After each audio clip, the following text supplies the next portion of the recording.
Dream, son. You living the dream. Ain't nothing like a Porsche and a pretty girl on prom. He's looking for that $50 charge on the CVS ticket. You have all of the prophylactics. What's going on? It's your boy Santa with the Intel, and you can already see Rakai is in the building. What's going on, champion?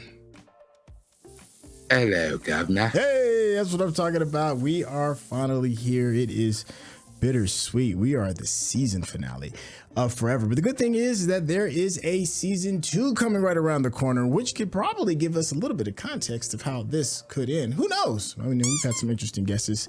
Make sure you check some of the previous episodes. There'll be a link in the description for that. But more importantly, Rakai, how are you feeling? I am feeling really good. The last episode gave us some context that was missing from the earlier episodes. So I can't wait to see how we end the season off. So. Yeah, hey man, I couldn't say more. Make sure you all stay to the very end because you already know we're gonna chop it up. Have a bit of a back and forth over the things that we've enjoyed and loved, and over some of the things that we may be scratching our heads over. So without any further ado, let's get started.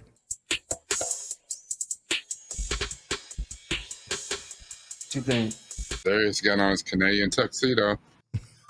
Trying to go out.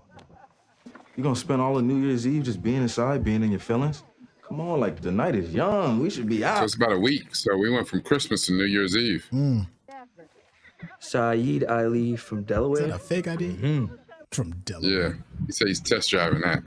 But I have faith you'll work it out in 2019. How do you know? Because you guys been through so much shit. We're not even out of. Keep forgetting this is a period piece. Yeah, and it's pre-pandemic, which is interesting. Yeah. You're gonna be fine. Ooh, I promise. what if season 2's a time jump? That's what I'm saying. Mm.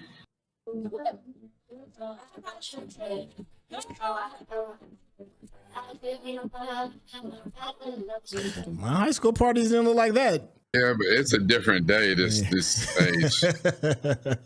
I think it's time to leave. I don't know, man. Are they at the same party? You gonna spend all of New Year's Eve just being inside? Yep, they're at the same party. You know you want to go over there. Look at that. Look at that. This is like the first time they, you know what I'm saying? Like, seeing each other across the room in a party.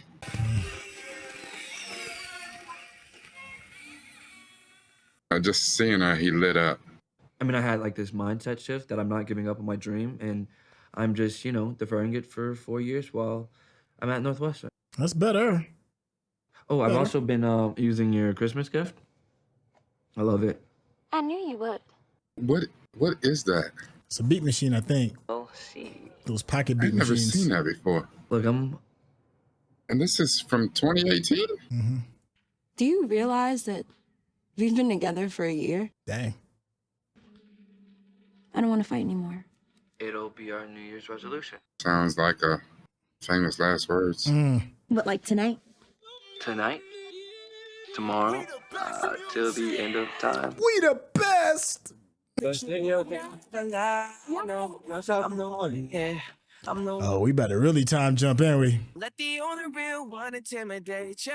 See you watching go run out of time now. Oh, they're just freaking adorable.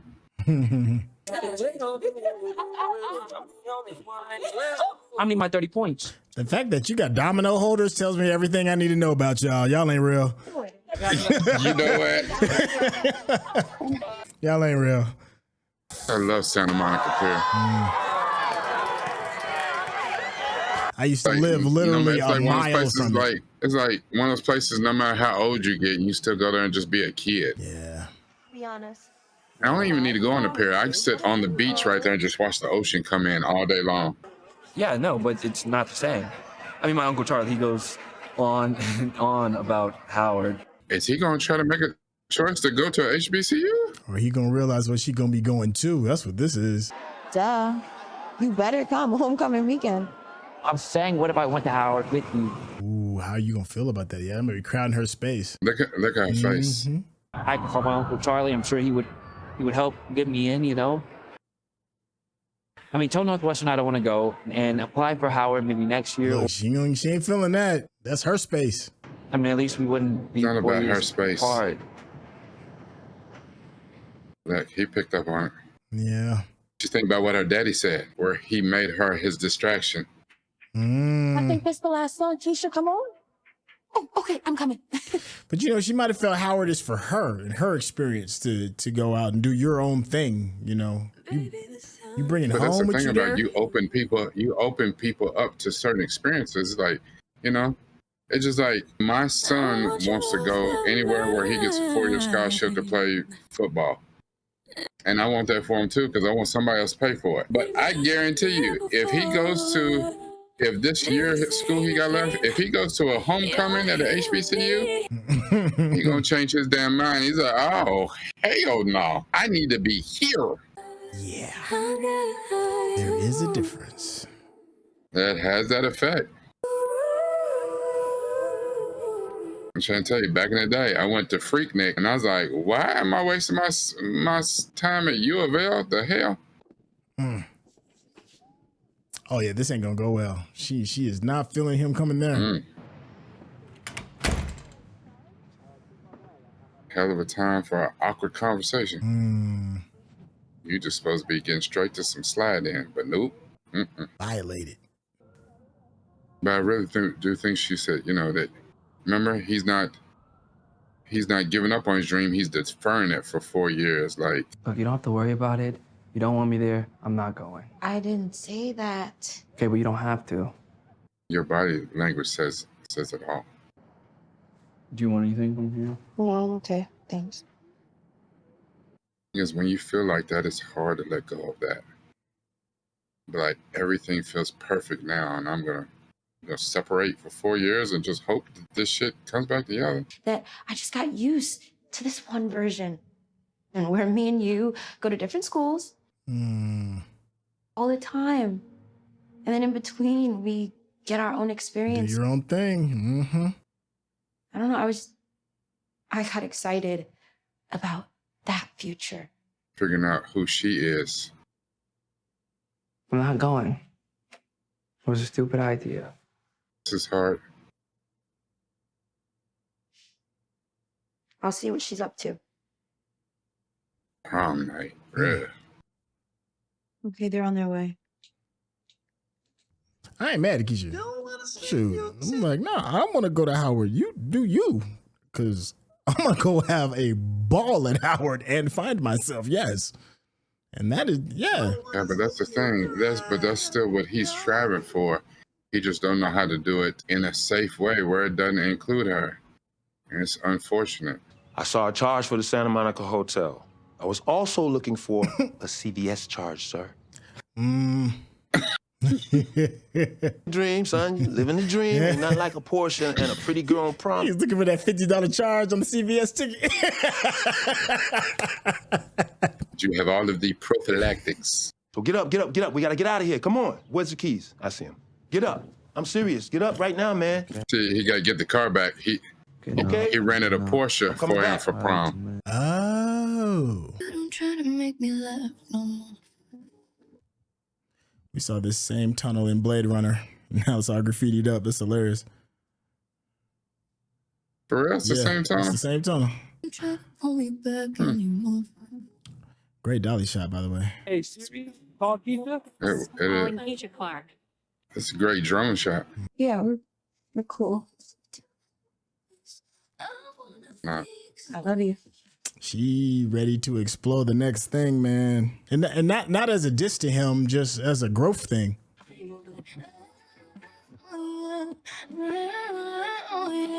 Something how simple words have put them on a different path, and they're not even good right now.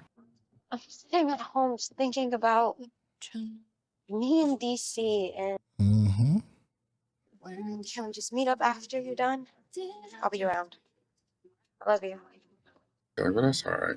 It's not as bad as I thought that call was about to be. Yeah. My mom's son, so I feel like I came out of the womb ready. I had him swaddled in the school colors. That's no pressure. No, he's undecided. But I think once he gets to campus, he's going to find something he's passionate about. Mama don't listen. Get your bearings before you decide. You know, the real adjustment is going to be the weather. Oh, yeah. I even come for. I mean, if there is one thing I Well, don't... in a lot of ways, he's We living gonna her talk for dream. me. She was so keen at picking up on his body language when they was in the park, when Christian showed up. Mm-hmm. But when it's her thing, she is not perceptive at all.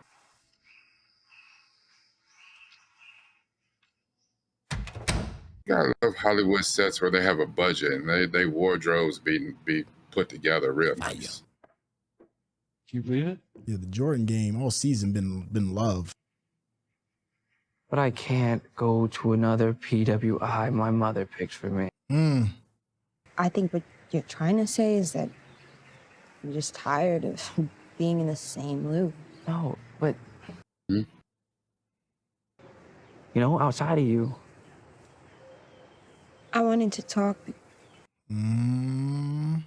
But if I'm honest, that just doesn't seem like something you really want. It seems like you're clinging to her. She don't want that. I do. Yeah, she wants to do her own thing. It's okay, Keisha. I mean, it's okay for you to want Howard. Yeah. Because of you, I finally know what it feels like to really want something. Why does it sound like we're breaking up? Because we are. Mm-hmm. I mean, maybe we weren't meant to be together forever. You know, maybe we were meant to be the people who we remember forever.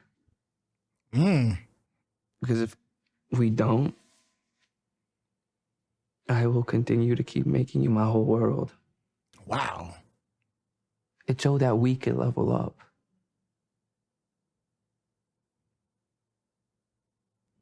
And I don't have a lot of time, okay? And I don't want to weigh you down. He did the right thing, but that sometimes the right thing is the worst thing in the world. It's the thing that hurts more than anything. Find the love within. And then they play this damn song, boy, I swear to God. It's a gem of a song, though. Do for love. You tried everything. I love that song. I love like the original version. Like, Okay, tell me I'm wrong. All right, tell me that this doesn't make any sense. that thing as it does. Yeah. Justin, you better make us breaking up be worth it. If we're not gonna fight for us, at least fight for Justin. Okay, do the thing that scares you. Tell your parents who you are. Fuck, I could barely even ask to go to Chloe's party last year. Yeah, but you did. Don't go 4 more years not being who you are. God, I love you. I love you too. Shit. Who's the pollen count just raised in this room? My God. Come on. I mean, knowing I could even have a little part of you, it just... No, I get it. Yeah. I know you can't resist me.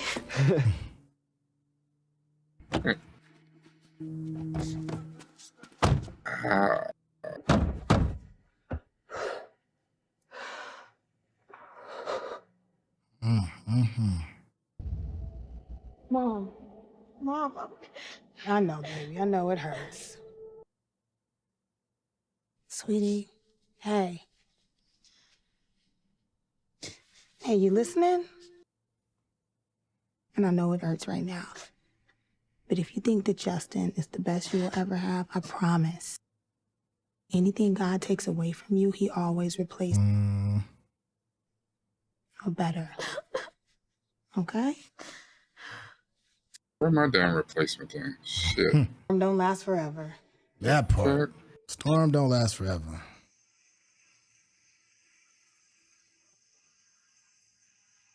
But before the end, we're gonna send over these twisters. Goddamn tsunami.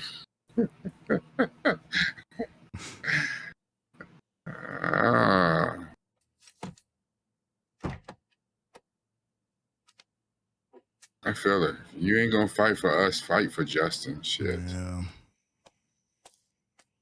You know, the thing is, you know, a super high percentage, 90+% of them long distance relationships like that are destined to fail. But that doesn't mean all of them.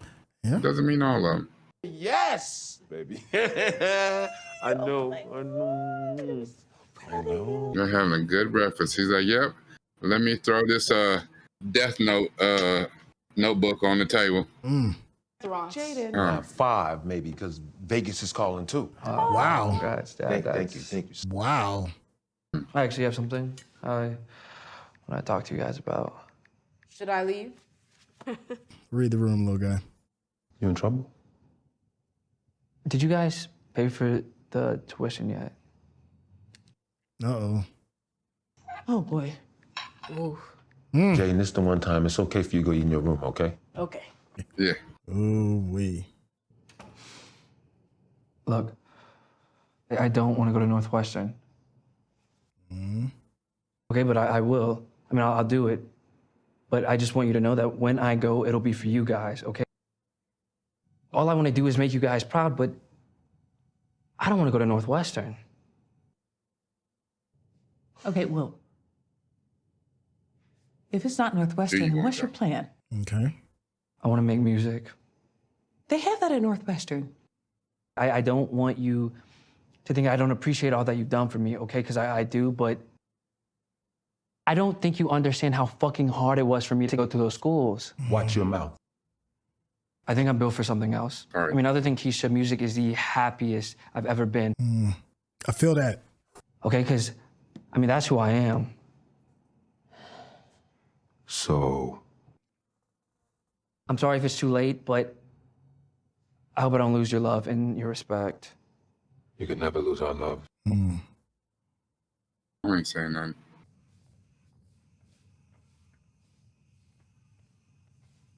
It's like when Keisha's mama walked away from her. I'm sorry, Dad. I didn't want to say anything after your good news.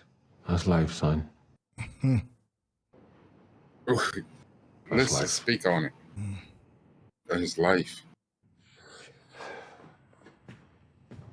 Let me go deal with your mama. He got to sort it out himself. He walked in a whole other direction.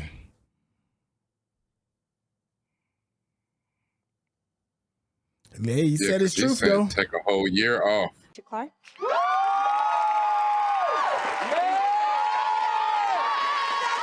Urkel, you did that. Urkel, you did that.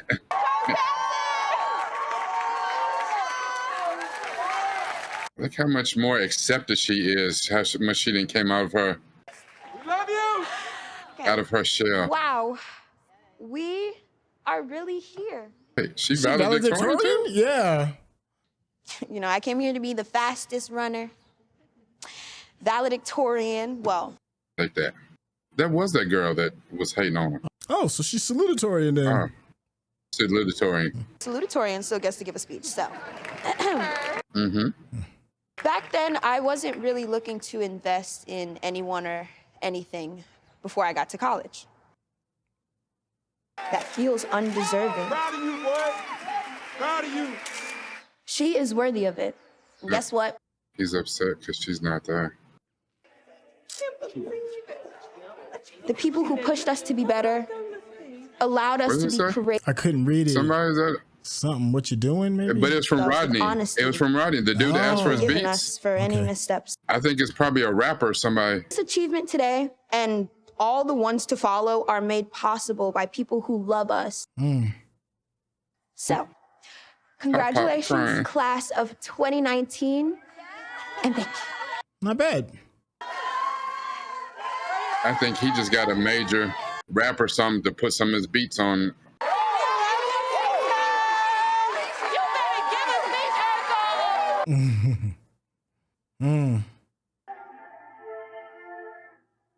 Pulling up the studio. My man still got his gown on. He coming out like he's the coolest. He's like the coolest Negro at Hogwarts.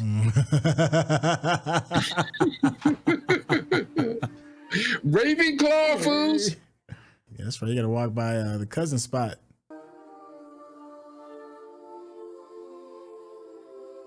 Oh, them gone though. Yeah, they're at the graduation. Yo, what the fuck are you wearing? You graduated? Yeah. What? No. I mean, I would love to hear it now. What's the rush? Hey, man, you a different cat. But I like you, my little sous chef homie. My little sous chef homie. Yeah. All right, sit down, little homie. All right. The sous chef.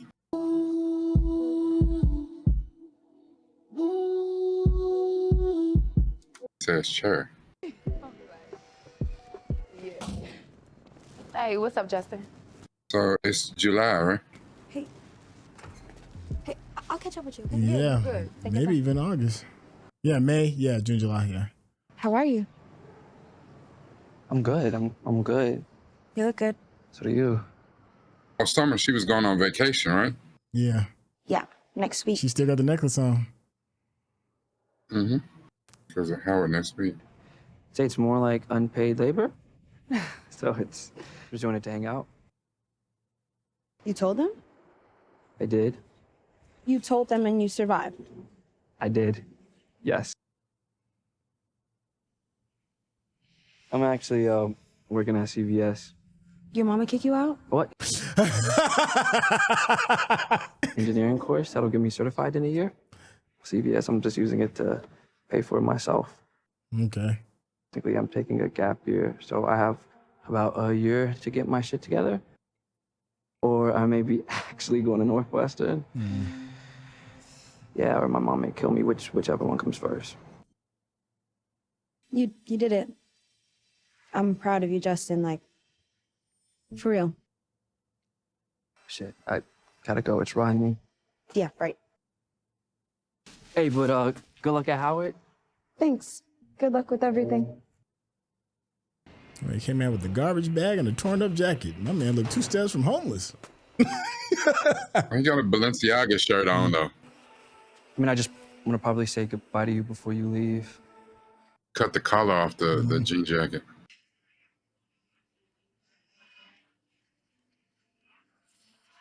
Achoji, Kraft ramen. Kraft ramen. Okay. Hey. Hey, Hey, it's good to see you. come on. Brought her a gift and everything. Man, every day I walked in there, I checked to see if you were around.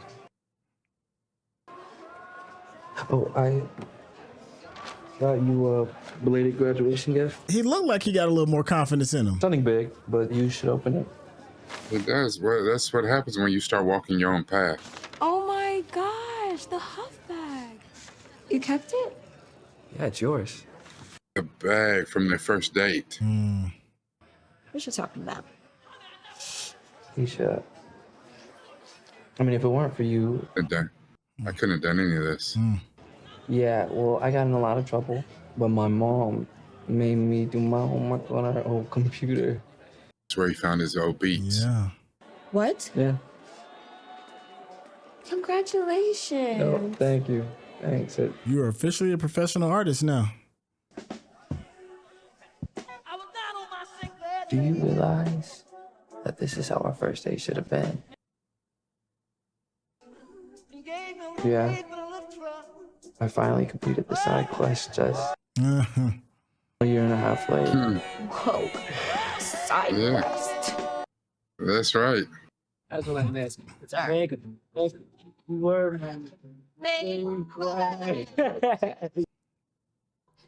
I'm gonna miss you. Oh, that shot feels very Spike Lee. It's a good shot. I mean, maybe we'll be ready for each other in 10 years.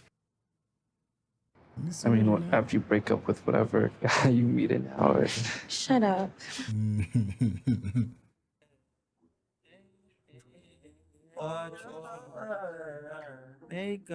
Forehead kiss. It's so endearing. Wherever you're going. I'm going. Is this Frank Ocean? Sound like it. There's such a crazy world to see. Great shot. Look, there's no traffic, no people on the street. Like, you know, it's a clear set. Wonderful shot. They both going their different directions. Fading out into the unknown. That was great. Yeah, but with the focus and Yeah.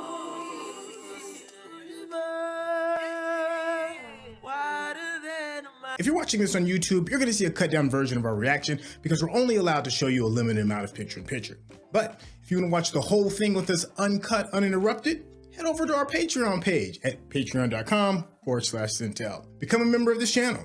You'll get access to the full uncut reaction, but you will need your own Netflix, HBO Max, or Disney Plus subscription so you can open up each episode in an adjacent window to our reaction. We'll give you a little time with a small reference video at the bottom of the screen to help you sync up the footage. And it'll be like you're watching it with your favorite pals from the internet. Are we ending it? Yeah, I'm glad that's a great place to end it. Nothing else really need to be said. It really? Yeah. I think that was a great ending. Not overly dramatic. Not Dwayne Wayne running back screaming, "Baby, please." Just baby, please. Baby, please. None of that, you know. Just a good understanding that we growns up. Thank you for helping me reach my level. You know, I love you. I wish the best for you. You know, that moment which she said in her graduation speech about the moment, the power of the moment, being what matters is what's happening right now, and stop trying to plan so much far ahead. Appreciate what's happening right now. Made her granddaddy cry over that speech. You know, I think there was one thing I think I might have had just a teeny bit wrong. I thought her why for not having him over to come to Howard as well.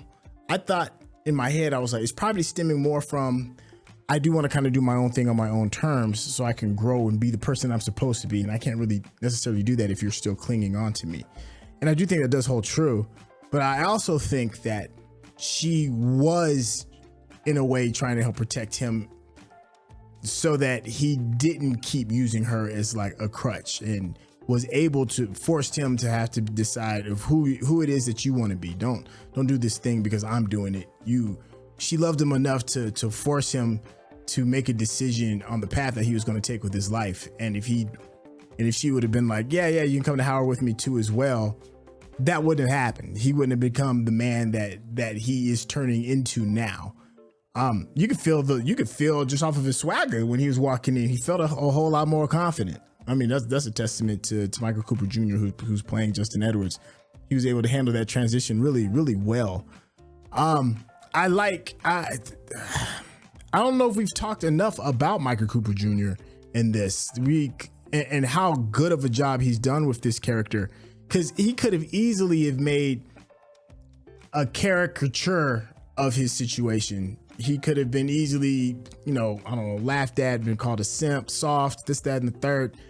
But there was a lot of complexity to Justin, a lot of it. And now that we got a chance to see like the full arc of this character that he had from who he was from the beginning to who he is to who we saw at the very end, I really have a bigger appreciation for Michael Cooper Jr.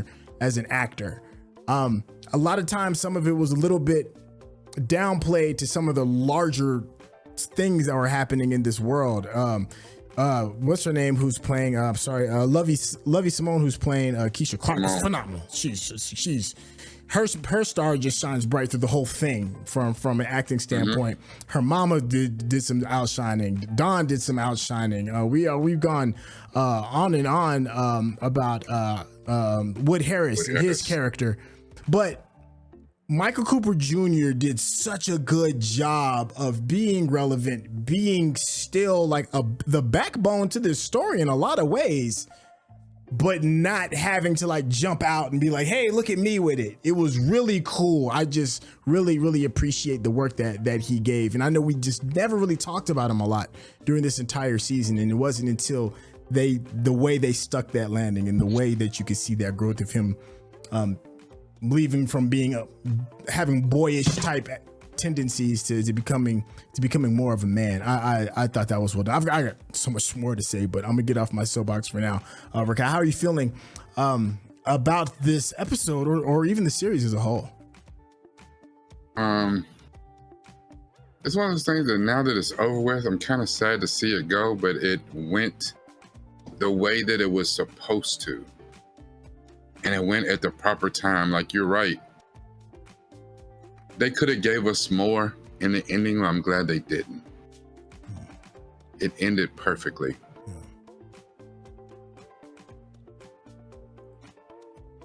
I think you're absolutely right. And I don't know if we've talked about him enough during this season. I think we talked about the situations and how each one of the people, whether it's the parents, whether it's the Keisha and Justin themselves, how they responded, how they acted in certain situations. But I don't think we talked about the actors themselves. And I do agree with you that every actor really showed up and showed out. Keisha was great. Lovie Simone was great. Yeah. Yes, she was. But I really think the star of this whole show is Michael Cooper Jr. as Justin Edwards.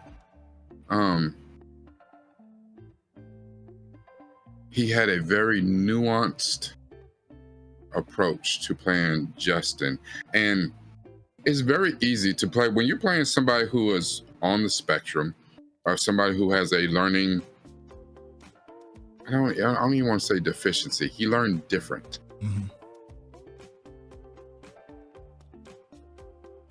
He's neurodivergent. Unless you personally know that, or you have spent enough time with people, it's very easy to play a caricature or ape something you really don't understand. The only other person I've seen that did it to a plumb, where I thought that was their natural state, was the actress who played Extraordinary Attorney Wu. She played autistic so damn well. I thought that she was. You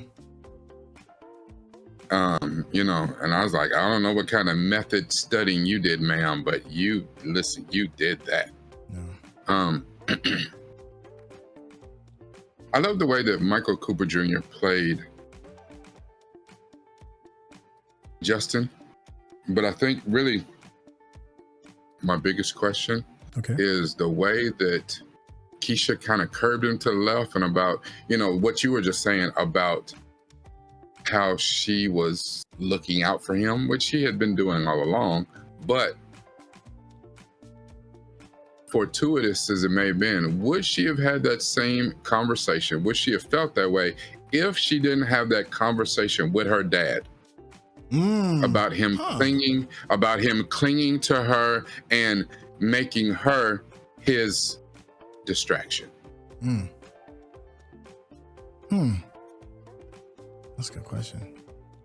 Again, now we can go back. It doesn't matter why she said it. It doesn't matter. It happened. Her dad said it. She keyed in on it, and it appears that he was right, and that everything that happened went the way it was supposed to be. It's one of those things too, but you take a black, or in general, regardless of color, a love story,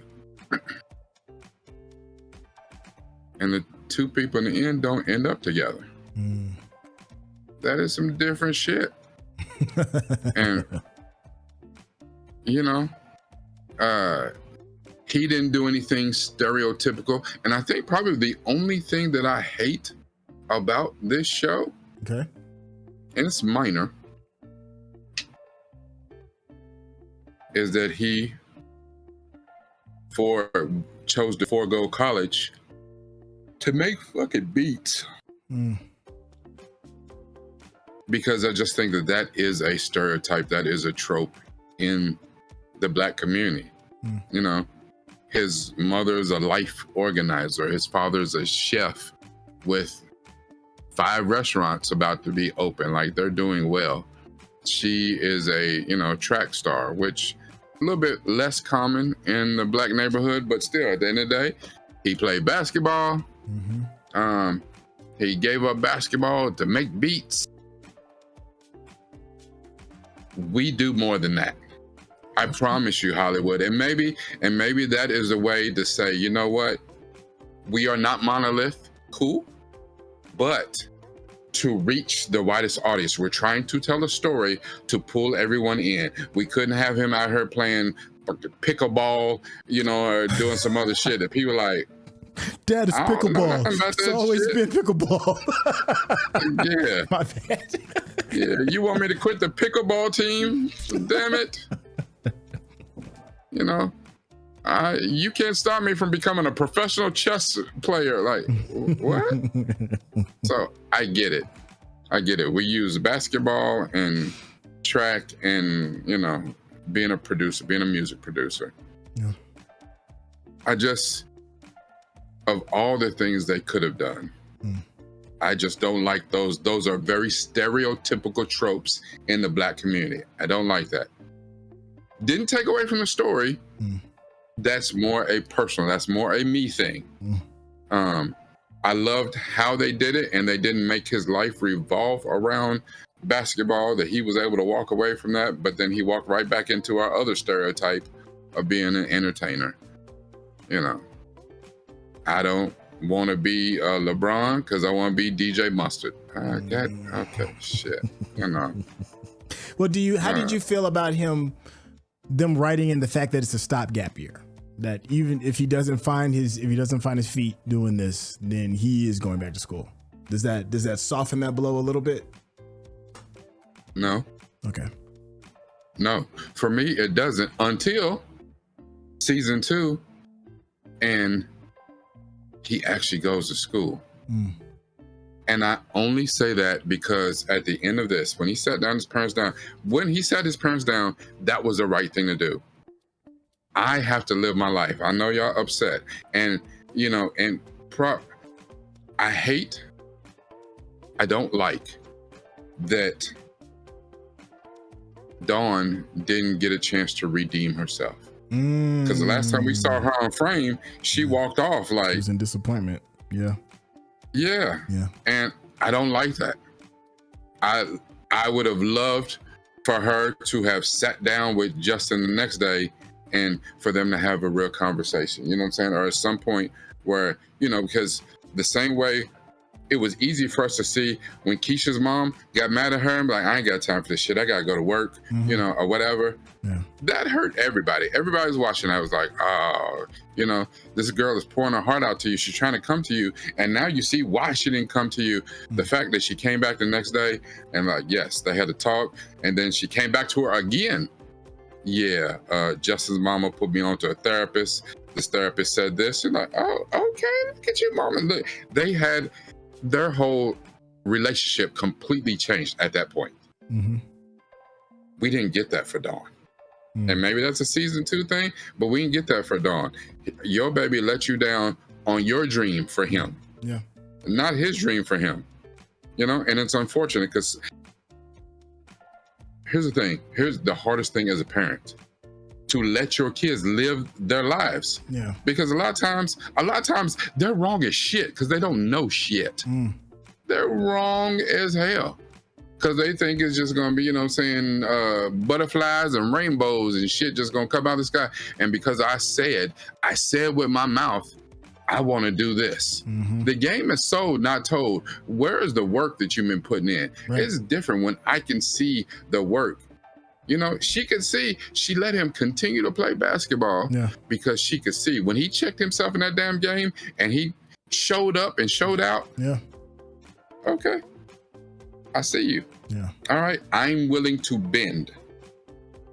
But as a parent, your kids are not going to like all your decisions. That's just like, when they say, can I stay out late to this party? Hell no.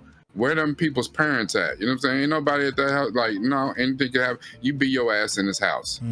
Your kids can't stand your guts. You hate me. Why you a hater? You stand them in the way of my greatness or whatever in the hell that they say. All the kids do it. My sons, my daughters, You know what I'm saying? I'm a hater. You goddamn right. I'm not your friend. I'm your father. Right. My job is not to be your friend. You're not going to like all the decisions I make. As a matter of fact, you're not going to like very many of them. Because my only purpose and focus is to think about you. That doesn't mean I'm trying to impede your fun. It doesn't mean I'm trying to stand in your way. But if you can't come to me with a plan, see, at least when Justin sat down at the table with his parents, he had a plan.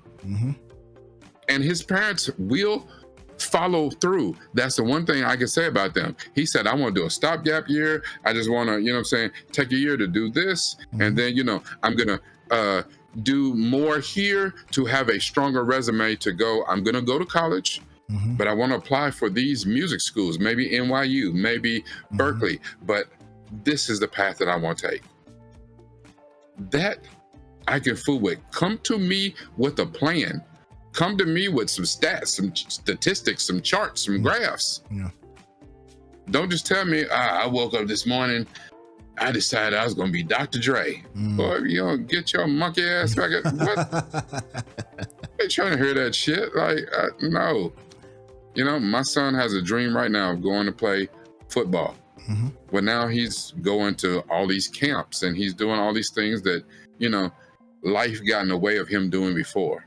So he could have done them earlier, but he got injured. He had to take time off. He had surgery. There were some things that happened that slowed up his plan.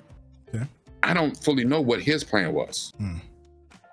I don't even have a full plan for him except college paid for. But I already know that we on the path for that. Right. If you got a plan that you're going to play 4 years of college football,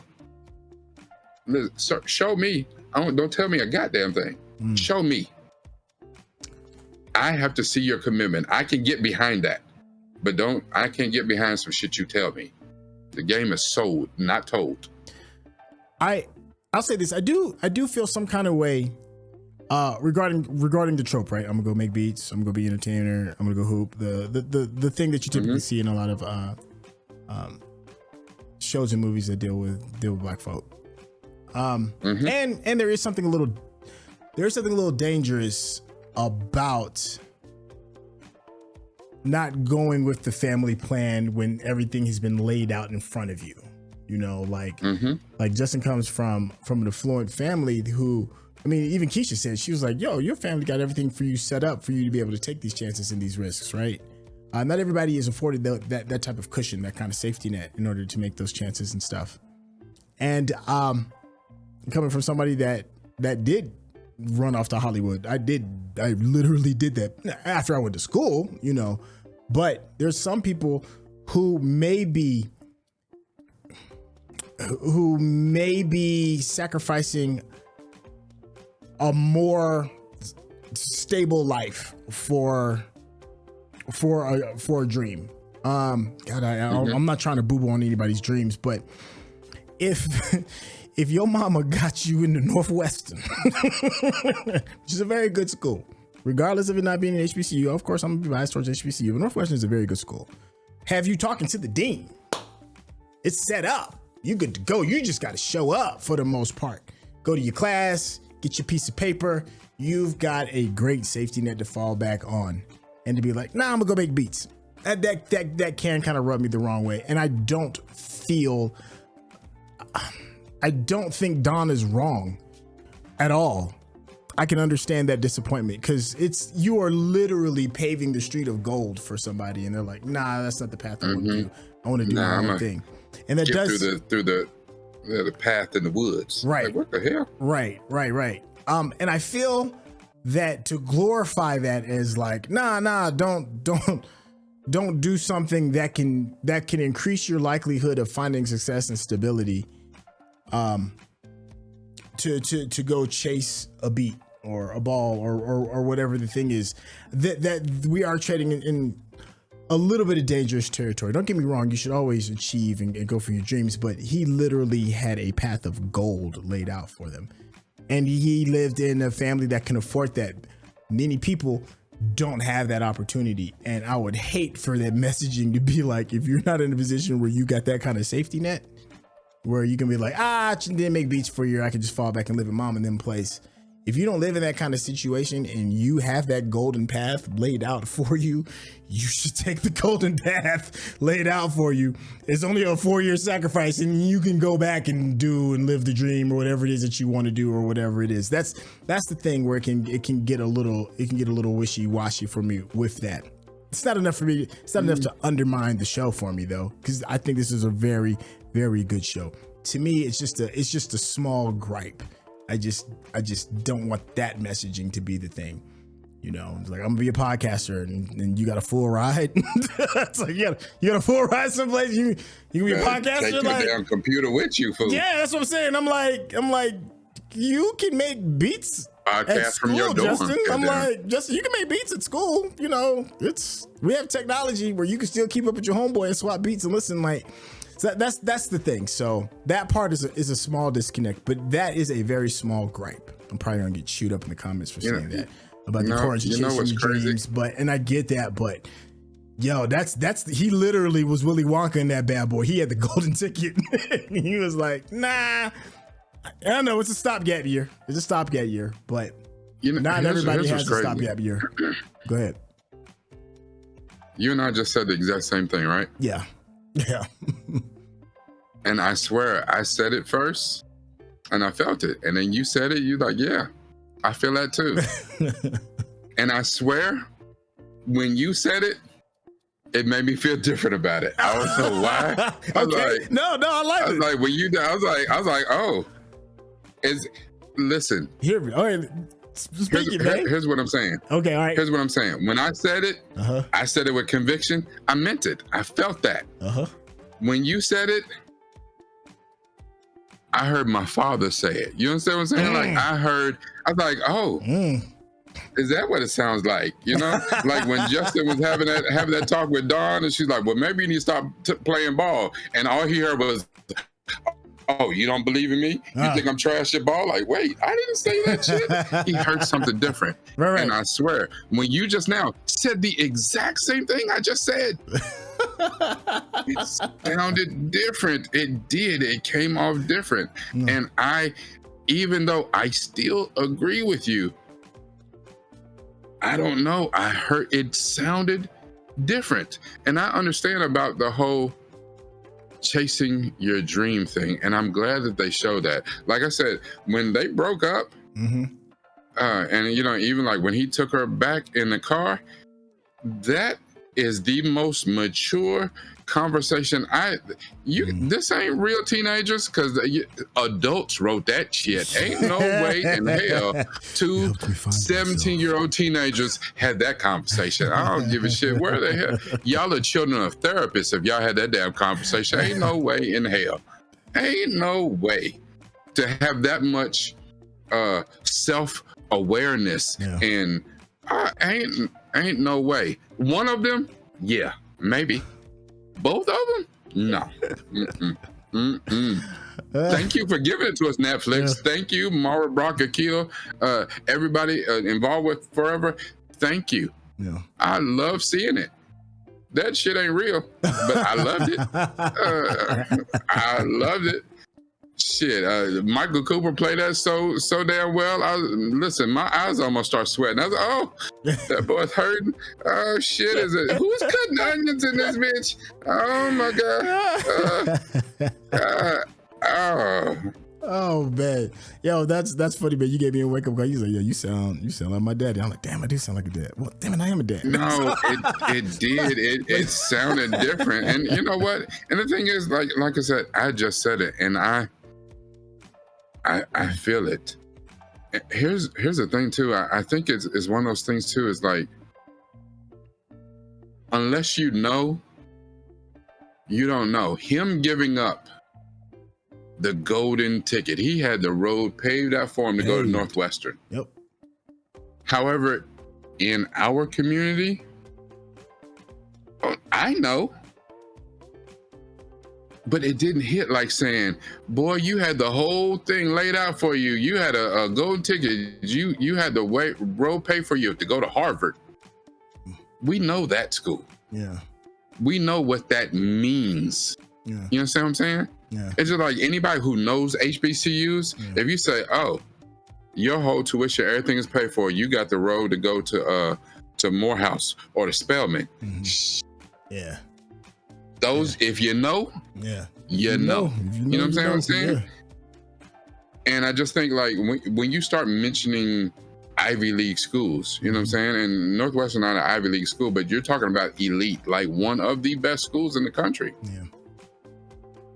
But I mean, unless you're from Chicago, unless you know Ivy League schools like that, like to hear that Justin can go to Northwestern, you know, to most people probably sitting around watching this is like, oh, well, you know what I'm saying? We got a Southeastern Kentucky State down here, same shit. Like, no, the hell it ain't. No, it's not. That is not the same. You know what I'm saying? You hear Northwestern, like, okay, you know what I'm saying? Southwest Missouri State. No, that shit ain't the same at all. Not at all. And I just think, you know what I'm saying? I mean, I like it. I don't know if that's there's a lot of black folks, you know, from all across the country or Chicago area that matriculate there or whatever. But, you know, it's just like if you use MIT as an example, like, that don't mean anything to our community. Harvard, that means something. You could have said Yale, Princeton, Brown, Delaware State or something like that, and that wouldn't have hit the same. You'd be like, I don't know them damn schools, you know what I'm saying? Dartmouth. It's like, what is, okay, cool. That ain't as good as UCLA or whatever. You be like, are you on drugs? Like, hell yeah, it is. Like, that's way better, you know? You know, you want to go to USC or Penn? I'm going to take Penn. Like, you're crazy. USC is in Southern California. Yeah, you got to know to know. So I'm just saying that example, I get it. Elite school, but it's one of those things like, yeah, he played basketball instead of pickleball or lacrosse or some shit like that. Something that we can register with, that resonates with us. So I don't like the use of the tropes, but if you're trying to tell a story and get it over to a broader audience, you have to use examples that a broader audience can feel, and then not do it in a way where it takes away from the story. You gotta see these last couple of episodes, we didn't see him play basketball one time. We didn't hear him talk about it. We didn't really hear him talk about his music until right there at the very end. So it didn't take away from the story the way it was presented to us. I do want to take a moment, and then, because I know I was a little critical with this, but I want to be crystal clear. I want to make sure we have a moment of a love fest. I don't see a lot of YA like this. I'm sure there are other examples out here that's telling the same type of story. If you know them, you know, throw them in the chat. But I personally haven't seen a story like this told like this with so much positivity, so much great conversations. I'm a fan of Bel Air. I know Bel Air is a totally different animal than this, but one of the things that I liked about Bel Air is that black people are having, you know, reasonable conversations, you know, talking it out. You know, I might feel some kind of way about something, but you know, we're adult enough to have this conversation, and we're seeing it through the lenses of 17-year-old kids. We're seeing it through the lenses of parents talking to their kids. We even saw it with moms talking to moms, when we saw Shelly talking to Dawn. You know, there's been so many moments when this show could have easily just turned left and gotten to fighting and acting a fool and all this, and it never did that. It stayed respectful. Even when stuff seemed like it was going to go horribly, horribly bad, it could have. And so many shows take the lower hanging fruit. You know, this didn't. This one was like, nah, we're going to talk about something difficult, but we're going to actually talk about it. Ain't nobody pulling hair. Ain't nobody pulling guns. Ain't nobody rolling necks and talking crazy. You know, is that a part of the culture? Yeah, there is a piece of that in the culture, but I think a lot of times that just gets ballooned out of proportion and makes it seem like that's the status quo for blackness. And this took this status quo, pushed it off to the side, like, no, we're going to talk about this. I love that. I love that about this show. For me, the score and music is always the heart and soul of a project. Heart and soul. I don't know who it is that picked these songs. We said it over and over again. You've got the Spotify list. Go ahead and drop that bad boy in the comment section. But they did such a really good job of keeping us in it, starting us off. Like most of the time when the show starts off, they give us a cool little beat to kind of keep us moving. It felt young, it felt light, and like you said something that I didn't even think about. And this is technically a period piece. You know, this is a period before COVID, before the world turned upside down, and we get a chance, like a bit of a slice of life of what that looks like. But before then, the depiction of the family dynamic, we had a full.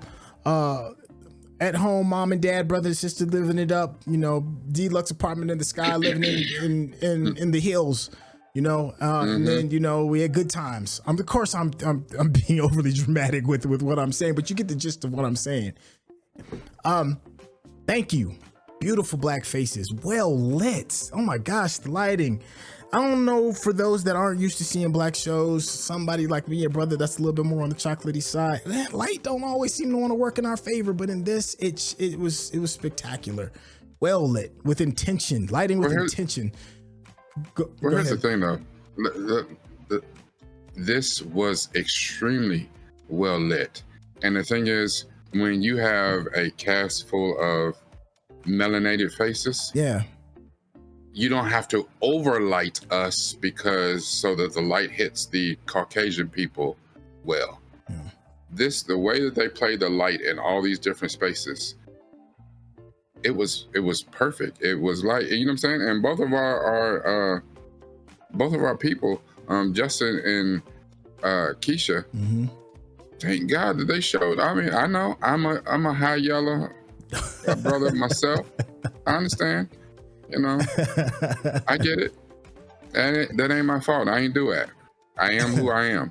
Yes, sir. But to see two people on the darker side of the hue as our main characters, thank God they didn't throw, you know what I'm saying? They didn't throw some Zendaya ass looking ass girl up in there as the, you know what I'm saying, as the main, you know what I'm saying? Like, here's the thing. I understand. I'm light. I see all types of the light skins. We get all the damn jobs and shit. You know what I'm saying? Because it seems like the people who cast us seem more comfortable with the light skins. The closer you can get to white, the closer is to right. This needs to be seen, because I have just as much pride in this, because these are my people. Yeah. I don't give a shit if you don't see me. You're like, oh, you worked in the house. You wasn't in the field like us. You know, you can kiss my ass. Whatever. I love this because this is about us. This is about our culture. This is about our people, and this needs to be seen. You know, made with love. Yeah, and you have two very good-looking, darker-skinned people. This needs to be seen, because this goes more into us loving ourselves, whatever hue you came out on this. And then you said something very important, and I didn't think about it. I thought about it in one of the earlier episodes, and I never said it. And you said it. Hey, you're so good at this. That we didn't fall into. I know where we seem to be critical of basketball and music. However, we are living proof that we are them damn tropes. I played basketball. I played football. I ran track. I did music. You know what I'm saying? Like, I did all that shit. All of it. Still do some of it today. Still do. Like, we did it. I get it. So sometimes that is your lived experience. Yep. But what they didn't do, and you really talk about stereotypes. Listen, I think about movies that we love. TV shows, Atlanta, TV show. You know, this just shows a slice of life, regular, nuanced black people. We did the Vince Staples show. Yeah, fantastic. Yeah. However, both those shows are about people who did music. Okay. Take ATL, right? Movie T.I. starring a musician who wanted something else. He wanted to be an artist. He wanted, you know, draw comics and shit. That's great. However, along the way, and in all these three things I just named, we see the common tropes. You see, you know, gang members. You see goddamn drugs. You see all the, you know, bunch of fights and bullshit, some gunplay. Why? there are regular black people who've been out here who've never seen a gun. You know what I'm saying? Never seen a gun. And I know people, those are the white people like, for real? We thought all of y'all had, your 9 millimeters, they don't come in the cradle. Glocks. Yeah. I thought those came as toys. You all had them, Aren't your binkies, aren't your baby bottles like little mini 40 ounces? Like, And I'm just saying, a huge majority of people don't live the kind of bullshit lives that you see on TV on these terrible channels. That's not real life. In fact. They might trot it out to you as this is, this is real life. This is reality TV. That shit ain't reality. Nobody lives like that. Nobody does none of that shit. And unfortunately, it's shaping our society to a point now where in real life, we're trying to do that shit. That's why I have so much appreciation for this. Because this is just a regular love story of two people trying to grow up and figure their shit out. Yeah. Kudos to y'all. Yeah. Love it. Hey, I hope this is a good way to kind of set all of you up, because we are going to do a live stream so that we have a deeper conversation with you all to figure out where in the gaps that we missed. We're bringing in Michael Claridge, who's going to help hopefully give us a little bit more levity, I guess, regarding some of the stuff that we've seen. And then hopefully you all can help fill in the spaces as well, because I know for a fact there is a lot of stuff in this that we've missed. I know that. And I'm excited to figure out, where were we a little short-sighted in some of the story that's being told. So I'm looking forward for you all to come over here and kind of like being like, hey, there was this little thing that you might have missed. Come over here with some of your theories, even when it comes to what season 2 is going to look like. I have had such a good time with this, because it feels like just having a good, cool conversation about life. Me and Rakai are oftentimes in a galaxy far, far away, or trying to kill werewolves and vampires on this show, or doing some other stuff. It just feels good to just talk about, something that hits a little bit closer to home. Thank you for watching Two Dads talking about Forever. If you want the conversation to continue before the live stream, a good way to get some good, deeper insight is to head to Rakai's page, because he has a YouTube channel where he does these incredible deep dives to kind of like pull back the layers, just like how we are. And you can already see his personality. So, and it is all woven in there as well. Head over there, hit that subscription button, show some love to his Patreon as well. Rakai, tell the people how they can get in contact with you. Absolutely. I want to first start with everyone. I have a question for you, and I want you to go into the comments and answer this question. For whatever you loved or whatever you didn't like about this series, put into the comments, how could we make this series better? What did you want to see that you didn't see? What should we see next season? How can we make this one of the greatest love series in Black cinema history? I like that. Drop it into the comment. Yeah. Drop it into the comment. Yeah. If you should have some time when you're not typing in comment, come over to my Patreon. I try to drop my videos early on Patreon, give you a little bit of exclusive content to my patrons. And you drop a few shekels on me, I don't mind one bit.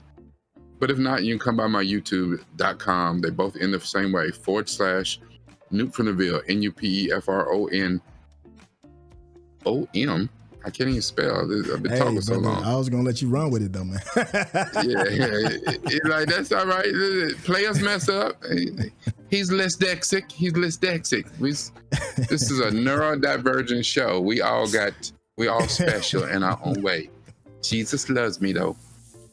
NUPEFROMDAVILLE. Don't worry if I said it too fast. It will be in the description. Remember, everything that we talk about, we use this, but it's even more important that you use this. Thank you, Chef.